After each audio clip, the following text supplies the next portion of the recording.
کہ ہمارا تعلیمی نظام کس طرح خانوں میں بٹا ہوا ہے، ایک طرف ایک انتہا، دوسری طرف دوسری انتہا، اور پھر ہم آس لگائے بیٹھے ہیں کہ یہ قوم ایک ہوگی۔ اب ہم آپ کو دکھاتے ہیں کہ ان مختلف قسم کے تعلیمی اداروں میں جو نوجوان پڑھتے ہیں ان کے کیا تصورات تشکیل پاتے ہیں۔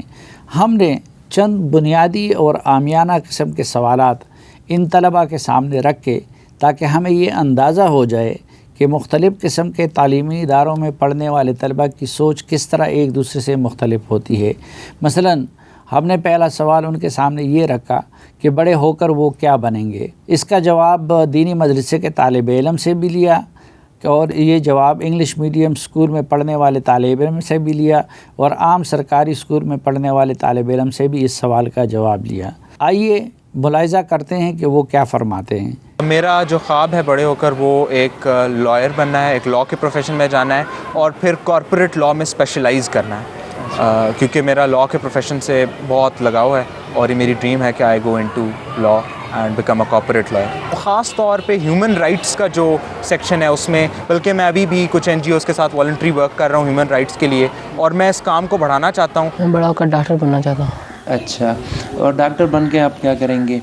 دکھی انسانیت کی خدمت کروں گا۔ سب سے پہلی بات تو میرے خیال میں یہ ہے کہ اپنے آپ کو بنانا ہے، جس طرح اللہ نے فرمایا ہے کہ یا ایھا الذین آمنوا قوا انفسکم واہلیکم نارا، کہ سب سے پہلے ایمان والو سب سے پہلے اپنے آپ کو آگ سے بچاؤ اور پھر اپنے خاندان کو بچاؤ۔ تو سب سے پہلے ترجیح تو ظاہری بات ہے ہر شخص کا اپنا ذات ہوتا ہے، تو اپنے آپ کو بچانا آگ سے اور پھر خاندان کو، اور پھر یہ خیال کرنا کہ ساری امت قیامت کے دن جو لوگوں کو جو سزا ہوگی اور جہنم جو نہ ختم ہونے والی سزا اور عذاب ہے وہ اس سے سب لوگ محفوظ ہو جائے، تو یہی سب سے بڑی مقصد ہے۔ ناظرین، جب نصاب مختلف ہوگا، جب استاد کی سوچ مختلف ہوگی، جب ماحول مختلف ہوگا، جب سہولیات مختلف ہوں گی، تو یقیناً اس کے نتیجے میں نوجوانوں کی سوچ مختلف خطوط پر استوار ہوگی۔ ہم نے نمونے کے طور پر میوزک سے متعلق سوال تمام تعلیمی اداروں کے، یعنی جو 3 ماڈل ہم نے اپنے سامنے رکھے ہیں، ان کے سامنے سوال رکھا کہ میوزک سے متعلق ان کی کیا رائے ہے۔ آپ ان کا جواب ملاحظہ کیجئے اور پھر سوچ لیجئے کہ کس طرح ہم خود اپنی قوم کو تقسیم کر رہے ہیں۔ جی، میوزک سنتا ہوں، کافی شوق سے سنتا ہوں، مطلب جب فارغ ٹائم ملے یا پڑھتے ہوئے تھوڑا سا بوریت کا احساس ہوتا، اور رات کو سونے سے پہلے 15-20 منٹ گانے سنتا ہوں۔ فلم اور ٹی وی دیکھتے ہیں؟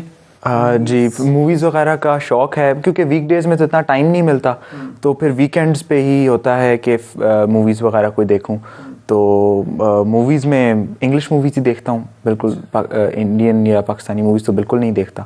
تو اور یہ ہے کہ جب ٹی وی دیکھتا ہوں تو جنرلی یہ کوشش کرتا ہوں کہ ویسے ٹی وی پروگرامز نہیں دیکھتا موویز کے علاوہ، پھر میں کوشش کرتا ہوں ہسٹری چینل یا ڈسکوری، اور ان کو فالو کرتا ہوں۔ میں میوزک سنتا ہوں۔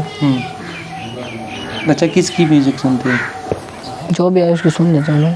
پوری کائنات کا، پورے دنیا کا سردار، اس نے فرمایا ہے کہ الغناء ينبت النفاق فی القلب کما ينبت الماء الزرع، کہ موسیقی اور گانا بجانا یہ منافقت کو دل میں ایسا بڑھاتی ہے، ایسا اگاتی ہے جس طرح پانی گھاس کو اور چارے کو اور درختوں کو اگاتی ہے۔ تو میرے خیال میں اگر اس کے جواب میں کوئی اور کچھ کہے تو وہ عقل کے بالکل مخالف ہوگا۔ ناظرین، ہیں تو سب پاکستانی، ہیں تو سب اس قوم کا مستقبل، لیکن ایک پاکستانی طالب علم کو کس طرح کی سہولت میسر رہتی ہے اور دوسرے قسم کے طالب علم کو کس طرح کے کرب سے گزرنا پڑتا ہے، ایک نمونہ اس کا بھی ملاحظہ کیجیے۔ مجھے منتھلی آلموسٹ 3000 روپیز ملتے ہیں، اور وہ جو ہیں میرا ڈیلی کا پورے مہینے کا ایکسپینڈیچر ہوتا ہے، اور مطلب جو میرا ڈیلی تھوڑے بہت پیسے لگتے ہیں۔ ورنہ اگر کوئی بہت زیادہ خرچہ ہو تو ظاہری بات ہے وہ تو پھر امی ابو کو کہنا پڑتا ہے، تو لمٹ 3000 ہے۔ 5 بہن بھائی۔ ابو آپ کے کیا کرتے ہیں؟ ابو میرے فوت ہو چکے ہیں، بڑے بھائی میرے مزدوری کرتے ہیں۔ اور گھر کا خرچہ کون چلاتا ہے؟ وہ بھائی چلاتے ہیں بڑے، میرا صرف ایک بائک کماتا ہے اور ہم سب اسی پر خرچہ مشکل سے بڑے چلاتے ہیں۔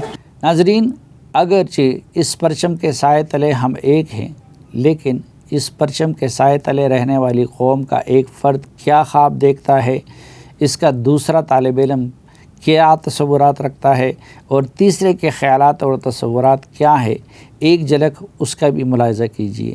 اے لیولز میں اپنا ڈسٹنکشن کے ساتھ پاس کرنا چاہتا ہوں، اے اسٹارز کے ساتھ، اور میری خواہش ہے کہ مجھے کسی آئی وی لیگ یونیورسٹی میں لاء میں ایڈمیشن ملے، اور میں ان یونیورسٹیز میں جا کر بھی پاکستان کا نام روشن کروں اور وہاں سے پڑھ کے اپنے ملک میں واپس آ کے لیے اس ملک کے لیے کام کروں۔ اچھا، آپ کی یہ خواہش نہیں ہے کہ کوئی آپ کسی شہر کے کسی بڑے اسکول میں آپ پڑھتے ہیں؟ ہے تو ہے لیکن ہمارے وسائل نہیں ہیں۔ اچھا، اسکول اور یہ کالج کے تعلیمات ہوتے ہیں، ان کو ہمارے اصطلاح میں فن کہا جاتا ہے، یہ فنون ہے، اور علوم جو ہیں وہ قرآن و حدیث کی تعلیمات ہوتی ہیں۔ ناظرین، آپ نے دیکھ لیا کہ کس طرح ہمارے طلبہ جو مختلف تعلیمی اداروں میں پڑھتے ہیں، جو مختلف ماحول میں جواں ہوتے ہیں، مختلف ایشو سے متعلق کس طرح ان کے خیالات الگ الگ خطوط پر استوار ہوتے ہیں۔